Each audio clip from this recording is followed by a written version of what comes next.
Thank you Saumya जी, आपने एक बड़ा बेसिक क्वेश्चन उठाया है, किडनी के मरीजों में हमारा आहार कैसा होना चाहिए।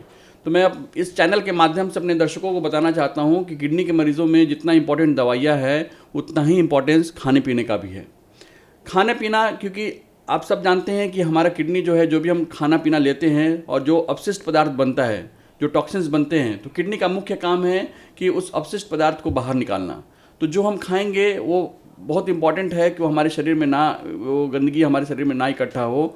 और जहाँ किडनी की खराबी होती है, जहाँ किडनी कमज़ोर होता है, तो ऐसे पदार्थों का हमारे शरीर में जमावट होने लगता है। तो खाना पीना बहुत इंपॉर्टेंट है। तो सौम्या जी, मैं आपको ये बताना चाहूँगा कि किडनी के मरीज़ों का आहार डिपेंड करता है कि वो किडनी की बीमारी के किस स्टेज में है। और दो चीज़ इंपॉर्टेंट है, किडनी की बीमारी आगे ना बढ़े उसके लिए हम अपने मरीज़ों को प्रोटीन की मात्रा कम करते हैं, फॉस्फोरस की मात्रा कम देते हैं, सोडियम की मात्रा कम करते हैं और पानी। तो ये मैं इंडिविजुअली जाऊंगा, तो अगर किडनी की बीमारी का अर्ली किसी को लक्षण है, जैसे क्रेटिन का 2 के आसपास है, तो उनमें हम लोग 20% रिडक्शन करते हैं प्रोटीन का। किसी का अगर क्रेटिन और ज़्यादा बढ़ गया, 4-5 के आसपास चला गया, 6 के आसपास चला गया, लेकिन अभी डायलिसिस भी शुरू नहीं हुई है, तो ऐसे मरीजों में हम लोग 40% प्रोटीन का रिडक्शन करते हैं। और जो मरीज इस स्टेज को क्रॉस करके अब इस स्टेज में चले गए हैं जहां उनको डायलिसिस की आवश्यकता है, वहां हम लोग प्रोटीन की मात्रा बढ़ा देते हैं, क्योंकि डायलिसिस के दौरान जो प्रोटीन लॉस होता है उसको भी भरपाई करना है। तो प्रोटीन का इंपॉर्टेंस है, शुरुआती दौर में प्रोटीन कम देना है, लेकिन जब पेशेंट डायलिसिस पे आ जाते हैं तो हमें प्रोटीन की मात्रा ज़्यादा देना होता है। इसके अलावा जो डिफरेंट इलेक्ट्रोलाइट्स होते हैं, जैसे सोडियम, कैल्शियम, फास्फोरस, ये सब की मात्रा को भी हम लोग पेशेंट किडनी के मरीजों में कम देते हैं। नमक की मात्रा हम लोग कम खाने के लिए बताते हैं, क्योंकि सोडियम बहुत इंपॉर्टेंट होता है। हमारे कई सारे मरीज़ जो किडनी के मरीज़ होते हैं उनको ब्लड प्रेशर की बीमारी होती है, तो ऐसे लोगों को हम लोग सोडियम कम खाने के लिए बोलते हैं। लेकिन कई बार जब हम लोग बोलते हैं कि नमक कम खाना है, तो कुछ लोग नमक खाना ही छोड़ देते हैं।